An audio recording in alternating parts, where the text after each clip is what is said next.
Hello' everyone. আজি যদিও বতৰটো ডাৱৰীয়া কিন্তু চাৰিওপিনৰ পৰিৱেশটো বৰ ধুনীয়া লাগিছে।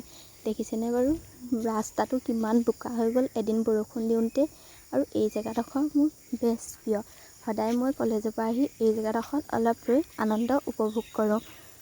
আপোনালোকো নিশ্চয় ভাল লাগিব এই জেগাডোখৰত দেখি। কিমান মজা লাগিছে নহয়নে বাৰু জেগাডোখৰ। গৈ গৈ চাম্পা দলং পাই গ'লোগৈ। চাম্পা দলংখনত ফটো কিন্তু বেছ উঠে। আপোনালোকো আহিব নিশ্চয় মাৰিবৰ কাৰণে।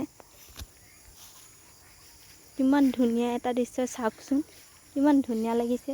চাৰিওপিনে কেৱল সেউজীয়াই সেউজীয়া। কিমান ধুনীয়া এটা মনোৰম দৃশ্য। গৈ গৈ মেইন ৰাস্তা পাই গ'লোগৈ। আৰু এইটো আমাৰ তিনিআলিটো দেখিছেনে। এইপিনে যায় বৰদৈ আৰু এইপিনে মৈজামতীয়া ঘিলামৰালৈ। আজিকালি যে ঘিলামৰাখনলৈ যাবলৈ ভয়ে লগা হ'ল। চাৰিওপিনে গাড়ী মটৰ, বাটটো চিন্তা কৰিব লাগে পাৰ হ'বৰ কাৰণেও। এনেকৈ গৈ গৈ কলেজ পাই গ'লোগৈ। আজি বৰষুণ দিছিলে, বাটটো অলপ বেয়া আছিলে।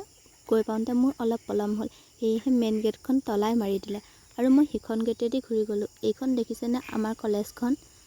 যিহেতু মই আঁতৰত আছোঁ সেইটো কাৰণে আপোনালোকক ভালকৈ দেখাব পৰা নাই। আৰু এইপিনে চাওক মেমে ক্লাছ কৰা আৰম্ভ কৰি দিলে। যিহেতু আমাৰ বান্দাখন টিংপাতবিলাক পুৰণি হ'ল সেয়েহে এৰাই থৈ দিছে। বান্দাখনতো অলপ অলপ পানী সৃষ্টি হৈছে। ক্লাছকেইটা কৰি শেষ হোৱাৰ পিছত আমাক ছুটি দিলে। আমি সকলোৱে নিজৰ নিজৰ চাইকেলবিলাক উলিয়াই লৈ ঘৰলৈ বুলি আহিলোঁ।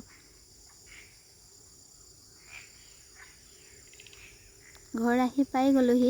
ঘৰ আহি পায়ে আপাহঁতৰ ঘৰত আহিলোঁ লিচু খাবৰ কাৰণে। লিচুবিলাক দেখিছেনে কিমান লমালমে লাগিছে। দেখিয়ে কিবা এটা গছজোপা ভাল লাগি গৈছে। ইমান ধুনীয়াকৈ যে লাগি আছে নহয়।